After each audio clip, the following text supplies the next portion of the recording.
We drive to the same law office and work on the same cases. We split up for the first time in our lives to go to 2 different law schools in 2 different states, and it's a decision that we regret. And then how about pants? What do you want to wear for pants? Let's take a look. Me without Brianna is not perfectly me. Okay, now where's the other pair? I mean, it's gotta be in my closet, I guess, if you're saying you don't have it. I know it's in yours. We very much like looking the same. We like looking as identical as possible. If we don't look identical, we definitely feel stress. Are you wearing lip gloss already? Yeah, I already put it on. I don't have any lip gloss on.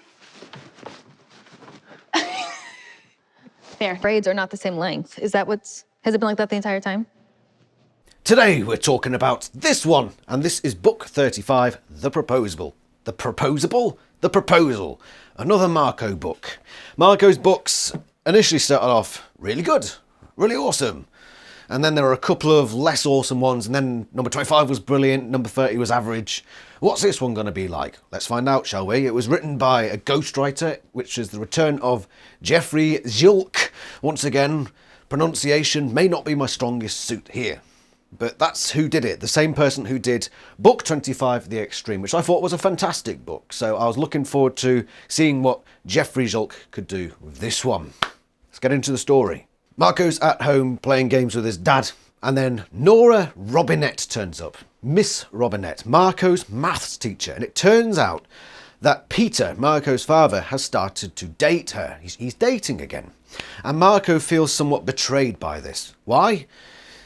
I think there's a deep reason to this. Deep as in it goes back into the other stories. I remember book 15, Marco talked to Jake about, are we ever going to be ourselves again? Are things going to return to normal?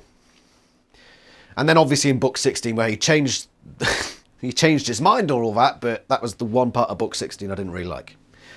So Marco has always thought, can we return things to normal? He knows that his mother could potentially still be alive. So for his father to now be dating another woman, and as Marco sees it, re-killing his mother, consigning her to the past, that's him seeing the world around him changing as it goes forward. Even as he comes out the other side, things are going to be different, and he doesn't like that. He wants things to eventually go back to the way they were. So it's obviously causing him stress. We never really get to interact much with this Nora Robinette. We know that she's got a dog called Euclid. Euclid? We call him Euclid. It's a bizarre name, but whatever. It's a poodle. And she has that. And yeah, she's dating Peter, and it's causing Marco a bit of stress. But he's sitting there watching television, and he flicks over to some like self-help channel. It's just a talk show with just this guy sitting in front of this lava lamp background. I mean, what sort of fucking divvy talks in front of a camera with just this mood lighting in the background? What a tit! This guy is called William Roger Tennant. And apparently he's 2 meters tall, which is fucking massive. The Hawk-Bajir are described in the books as being 2 meters tall. So this guy is, according to the books, the same height as a Hawk-Bajir. So pretty freakishly large person. But regardless, he has this talk show. And what's the first thing he says to somebody who calls in? You should join the sharing. What do we know about the sharing? Yerks and shit. Bad news, Brown. Okay, so Marco convenes with the others. Or he talks about convening. So they're all going to go to Cassie's barn to discuss this urgent news. Is it that urgent? I mean, we know that the sharing is advertising for people to come in. I suppose a big personality like this William Roger Tennant... Bloody hell. Sorry, smoker's cough going. William Roger Tennant saying it probably makes it a bit different, but there you go. So Marco starts to morph. Bird of prey, so he can fly to the barn. But something weird happens, and he starts to morph half osprey, half lobster, which is bizarre. So he's having these morphing difficulties, and he decides to take his bike over to the barn. He tells the Animorphs about William Roger Tennant, and they decide that they have to do something. And what they intend to do is to spy on William Roger Tennant to see if they can find any dirt on him, because obviously that's the best plan. To find dirt on a guy who may have dirt on him. We don't know. I get that. I had a thought in my head. Have you ever seen Welcome to the Neighbourhood? It was a film with Tom Hanks, and it was all about this guy called Mr. Rogers. And I got a Mr. Rogers vibe from this guy. So I'm picturing him in there, and the Animorphs are like, right, let's find dirt on Mr. Rogers. That's a good plan. Really? That's your plan? Then again, he's obviously not Mr. Rogers, so that was a good movie, by the way. Tom Hanks always does, not always, but mostly does good films. Marco decides not to tell anyone about his morphing problems. He's obviously not learnt anything from this book. Yeah, you might be wondering why this book is here, the reaction. There are a few reasons why it's back up on the shelf at this late stage in the series. But yeah, he doesn't tell anybody that he's having these morphing issues. He thinks that will just be fine, you know, this weird thing that we've never seen before that, you know, debilitated me in this way and forced me to ride my bike here. Oh, that's not a problem. Not a problem. I'm Marco. I'm Mr. A to B. Find the simplest, sensiblest solution, but that's not a problem. Really? So they go about their mission. They're taking it in shift to spy on Willie and Roger Tennant, who just so happens to live nearby, which is very convenient. But of course, they're in California, so I suppose it's not that surprising. And I had to point out on page 26 that there's yet another South Park reference. I've mentioned a couple of South Park references before, and I've actually not mentioned it a couple other times, but it's getting to the point now where it's mentioned so often. You know why you're here, Cassie replied. You switched with Jake so you could watch the South Park marathon last night. And I do find it a bit weird that we're constantly getting mentions of South Park, even though that's for 15 plus, and this series is geared to a demographic of 9 to 12, theoretically. It's a bit weird, is it not? I like South Park. To be fair, I was watching it when I was about 8, so... Now I've got to take a break to ask a very important question and make an equally important point. When was the last time we had a book without the chi? Yes, the chi. I hate to have to bring them up, but I've been unable not to bring them up for the past, 13 books? Eric or the other chi are at least mentioned or talked about or used in a plot in some way since book 25, I believe, 25, 26. They've been in every book since. This is the first time that in this run that they haven't actually been even mentioned. And you know the worst part about that? It's the one time they fucking needed them. The ultimate spies, we're told. Twice I've counted that they've actually been called, not even paraphrasing, actual quoting, ultimate spies. What's your task in this book? What's the ultimate mission here? Spying! The one time we need you, Eric, you can't. That the one time. I apologise for my language. I have told someone that I'm going to try to swear less, and I should hold myself to that. But Jesus Christ, the one time he doesn't show up, it's the time where, right, we need a spy, someone to just go and spy on some random bloke. Who the hell we'll do it ourselves. It's like you're picking your football team to go to the World Cup. And you've got Lionel Messi sitting there on the bench. He's just done his warm-up. He's thinking, right, I'm raring to go. And next to him is a one-legged grandmother in a wheelchair without a head. And you pick her! What? Logic, please. I mean, I'm sure the two would be like, yeah, we'll spy on that guy. Not a problem. Yeah, we'll make him go crazy. We'll just hologram cockroaches in his food. Not a problem, guys. No, not a fucking bit of it. No, not even there. The one time Eric doesn't fucking show up. Cock. The next stage of the Animorphs' plan is to actually go inside William Roger Tennant's mansion. And they do that by morphing cockatiels. After going as squirrel, infiltrating and all that sort of stuff. That's just thrown in there. Doesn't do anything. So they morph cockatiels, or some of them do. Marco and Rachel, and the others are on standby somewhere. Yeah, Marco and Rachel are now in his library where William Roger Tennant is sitting at a desk, and he's on the phone. Guess who he's talking to? None other than Mr. Micromanagement, Visser 3. And we get this great line at the end of page 47. Yes, Visser, The day will come when we exterminate all irrelevant creatures. Looking forward to it. And I just thought, how big is this mustache you're twirling? Might I inquire, what is the evil council's plan? It is evil. It is so evil. It is a bad, bad plan that will hurt many people that are good. I think it's great because it's so bad. The day will come when we exterminate all irrelevant creatures. I mean, Christ, that's so over the top Disney villain.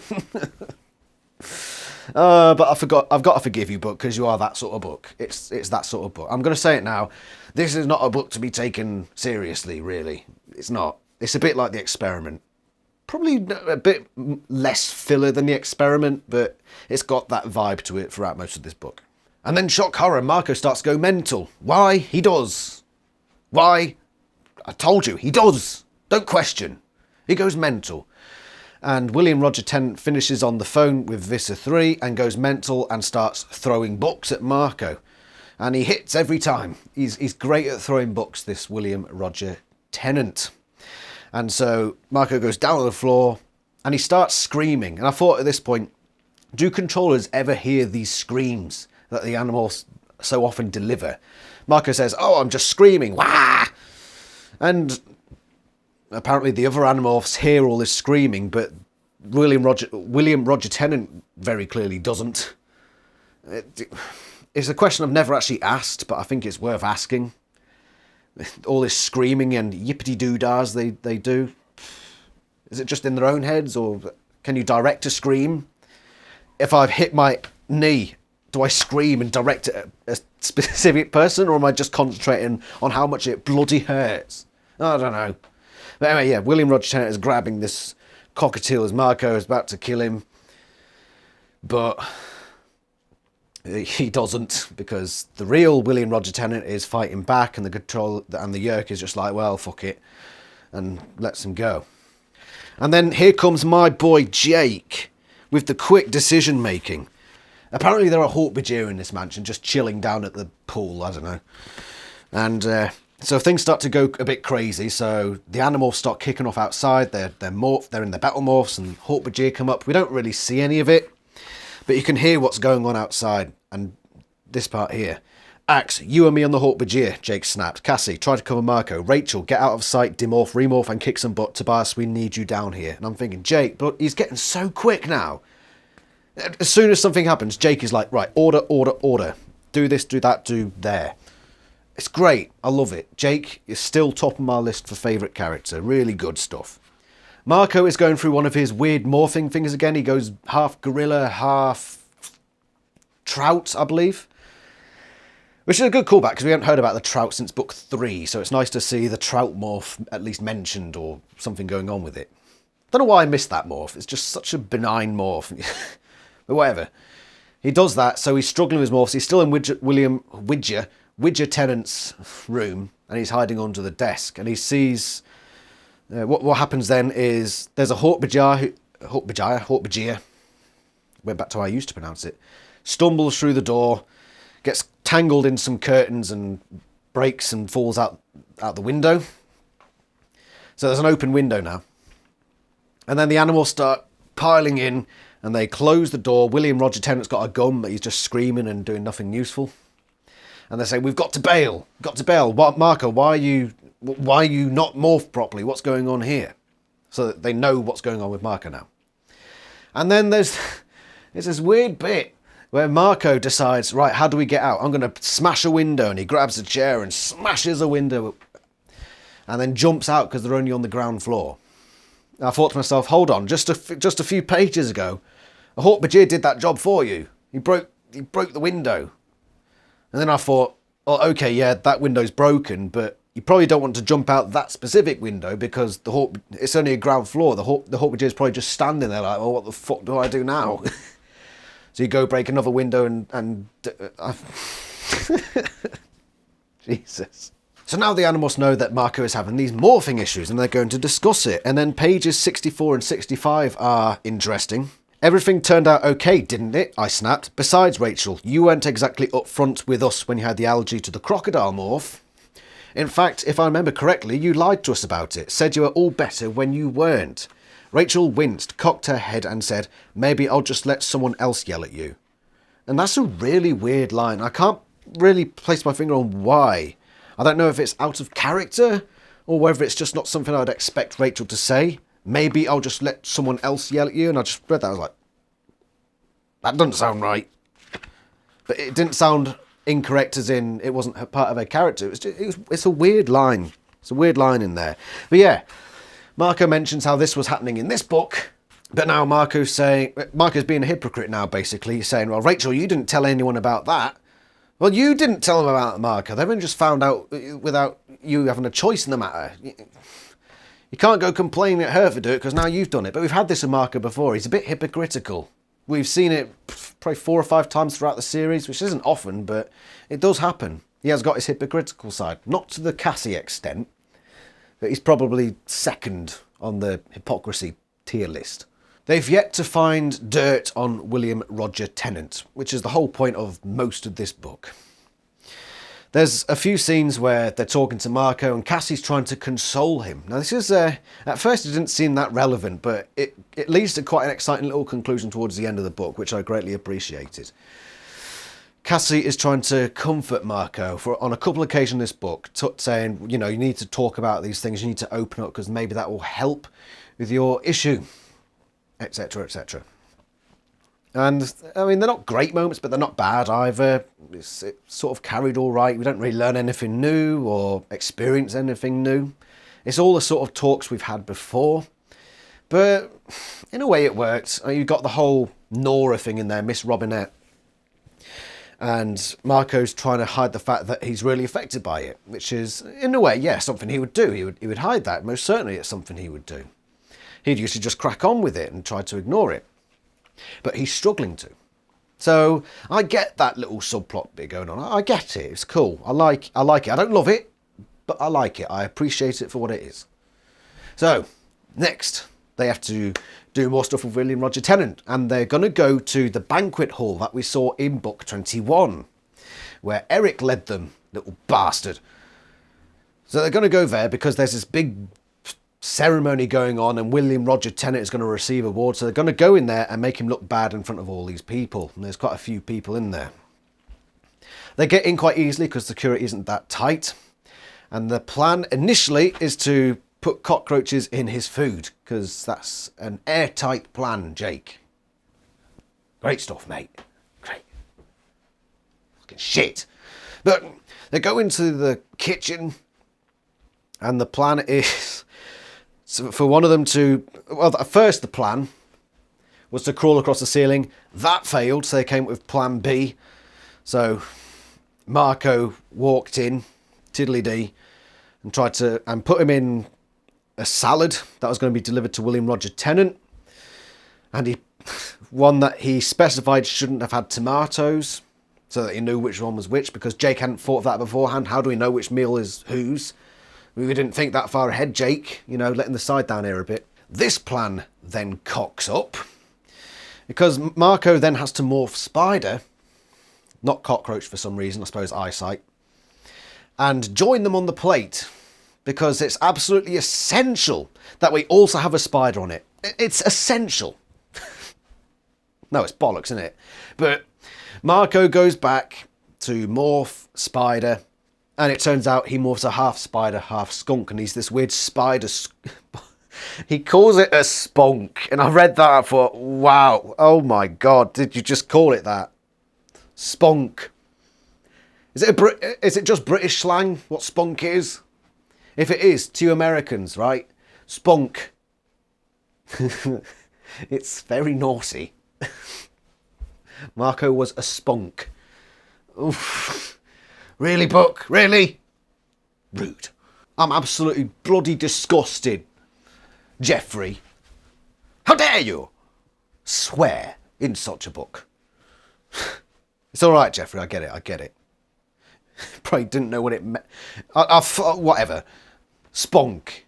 He's crawling around, he's being attacked by people with brooms, and as per usual, whenever they're insects, nobody's got accurate feet. They're trying to stomp things, they're just fucking all that jazz. completely miss-hitting, fucking... just fucking dancing around without getting anything on target.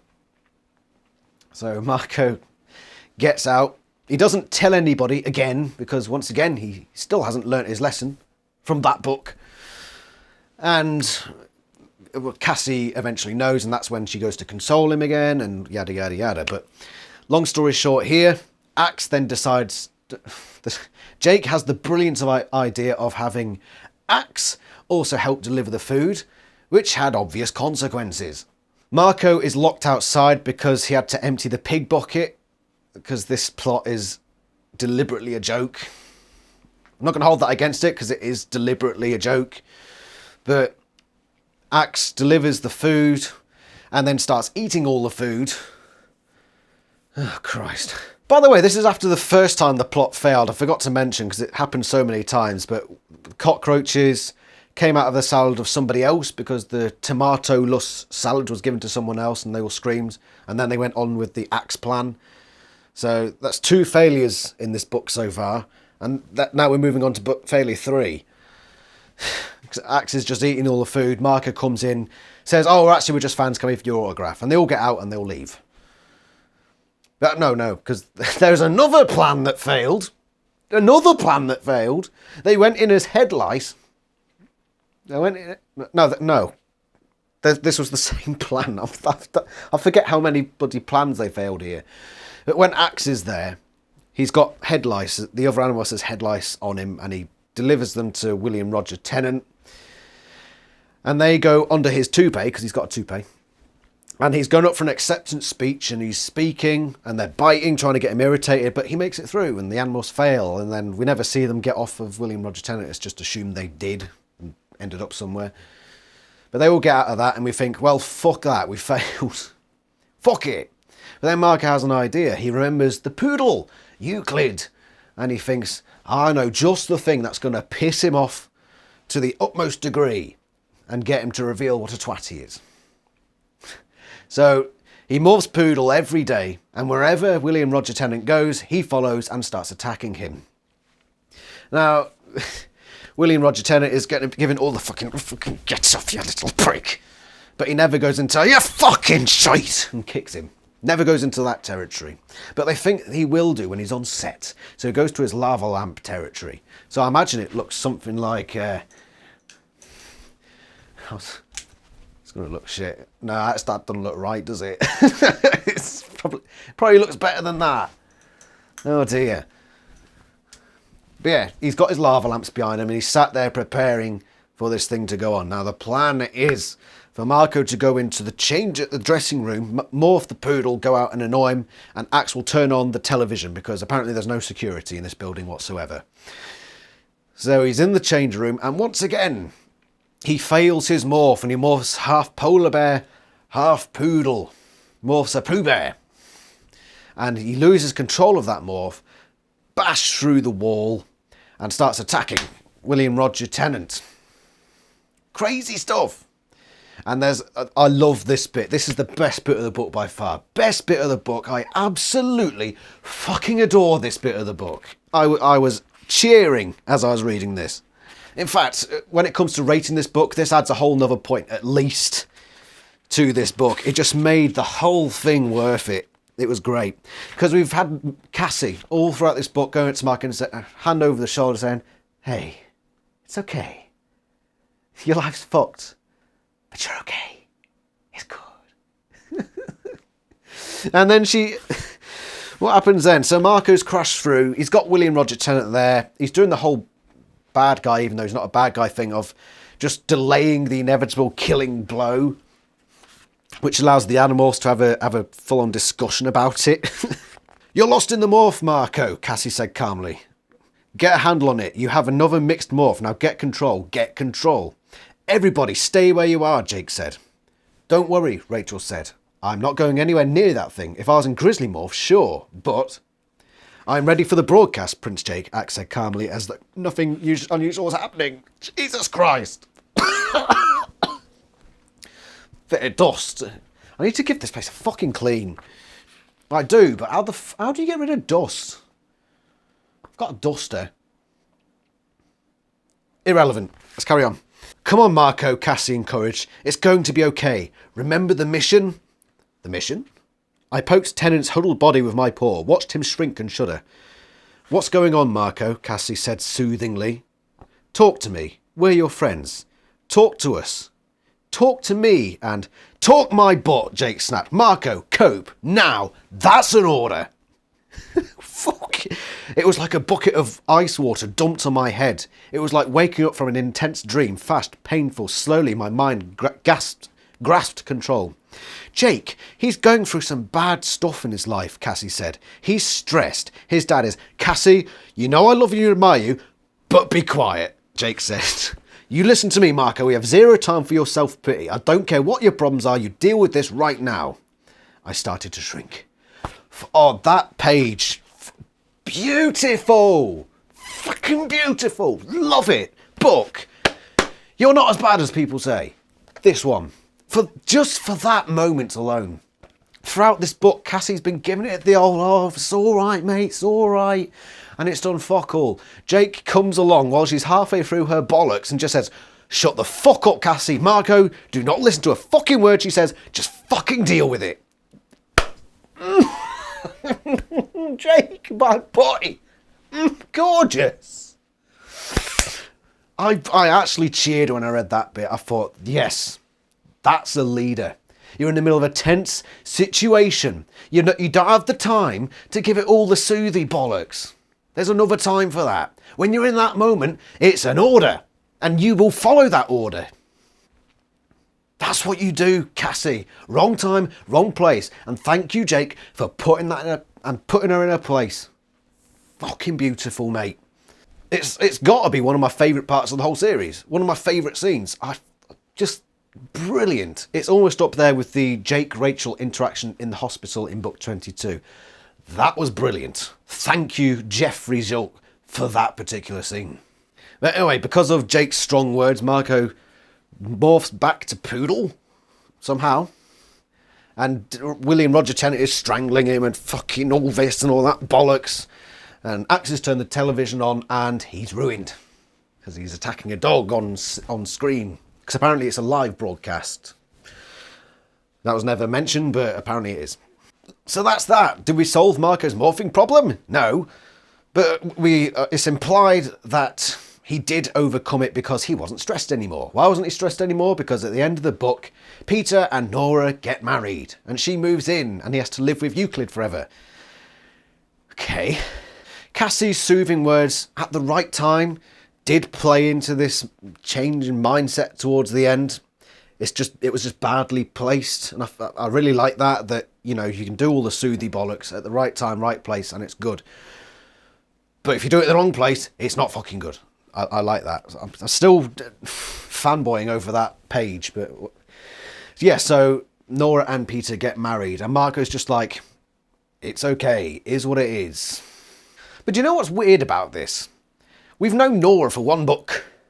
So we can assume that she and Peter have only been dating for a very short period of time.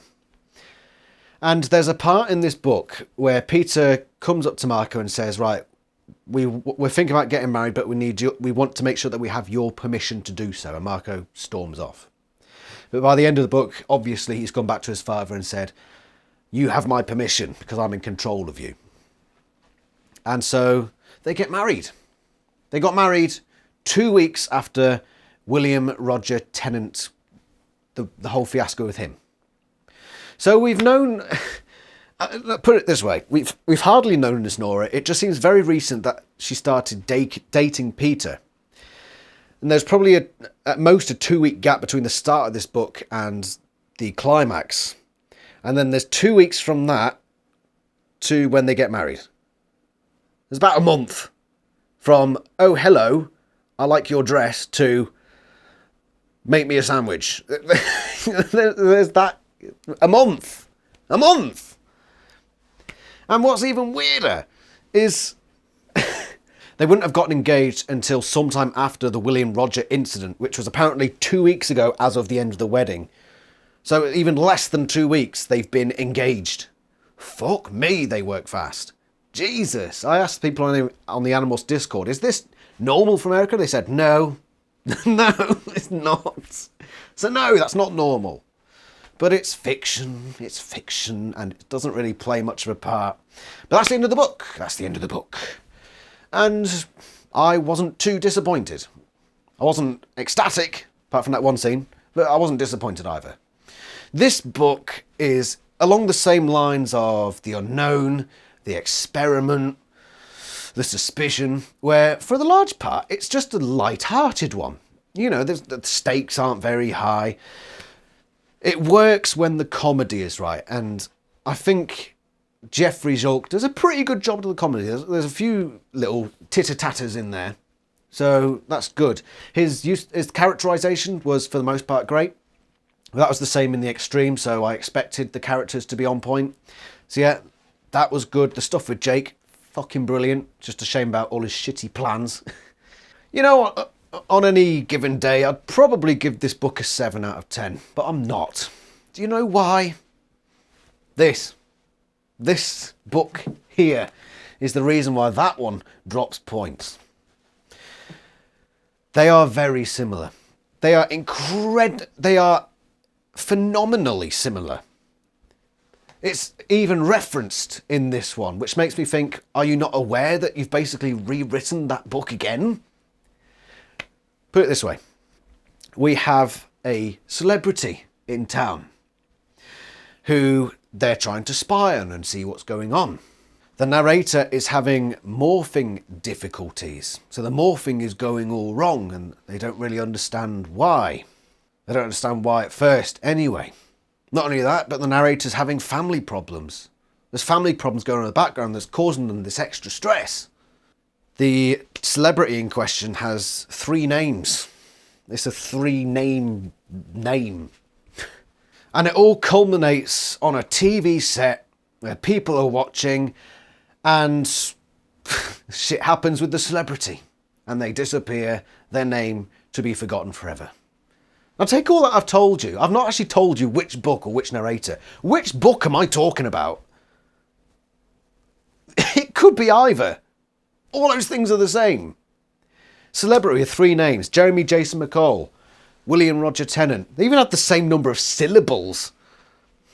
They both end on a TV set where there are animals jumping out of them and they're either fainting or going mad or whatever. There's the whole family subplot. This time it was Marco's family. Before that it was Rachel's family and shit going on there. At least I think that was the case. There was definitely some family aspect to the Rachel book. Pretty certain there was. But yeah, it's quite light-hearted and fillery and what have you. These books are very similar. And not only are they similar in content, look at the colour scheme. They've made the same book. It's the same book. The colours are even the same. Even the shy bit on top is the same colour. Actually, I think there's like one slightly greener, but they're very similar. I'm marking this book down because it's been done. This book's been done. There's one difference in this book, and that comes at the end. The very last line of the book, the proposal. Marco's mother comes through the phone. That's all we get from the end of the book, and that's quite a cliffhanger. That's a really big cliffhanger. Is this book filler? I mean, the reaction, was that filler? I think I remember saying it was. It's been quite a while now, but I'm pretty sure I marked it as filler. This one, is it filler? I'm going to say no. At least at this point. I'd have to continue my reread because I forget how important Nora was to the story and this whole family thing going on with Marco, because I can't remember how important she was in the whole running of things going forward. So I'm pretty much going to save judgment on whether this one's filler. The main plot it's like book 16, where the main thing in the plot, in the main big plot point was filler, but the underlying stuff was quite important to what was going on throughout the story. I think this one might be the same, but I'm going to save judgment on it for later. I will do a video after I've done all these reviews pointing out which books specifically I think are filler. Will this one turn up on that list? We'll find out in due time, won't we? Right, what's Jake's score for this one? Jake. The plans were shit. I will point out as well, At first, I didn't really like the plans, but then by the end of it, once they'd failed like 4 or 5 different plans, it was actually quite charming in a way, of a book of them just fucking up. This one, low stakes mission, and they just couldn't do it. Just, no matter what they tried, they failed. And by the end of it, I was like, you know, I actually appreciate that. A book where they just can't get anything right. Can't get anything right. And to be fair, but that does come down to Jake. Poor planning, really poor planning. But at the same time, that scene with Marco at the end and the quick decisions, I'm going to give him a 7 out of 10 for this one. Bad plans, but apart from that, solid as a rock, Jake. Well done, my son. Score for the whole book. I said I would have given it 7 if it weren't for a repeat. I'm going to give it a 6, mostly buoyed by that Jake scene. If it weren't for that, it'd probably be a high 5, better than The Sickness. I'll probably give it a 6 either way, but this makes it a high 6. A high 6 for this one, you know, average. Average. That's it. It's probably the most average Animorphs book there is.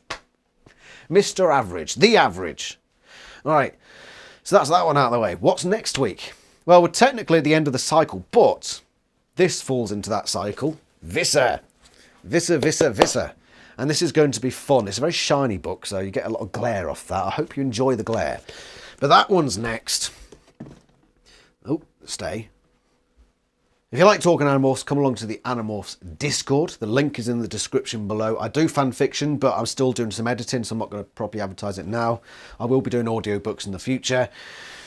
And today, stay tuned for more Animorphs content. Remember to like, subscribe, comment, and share, because I know that there are some of you out there who don't do that.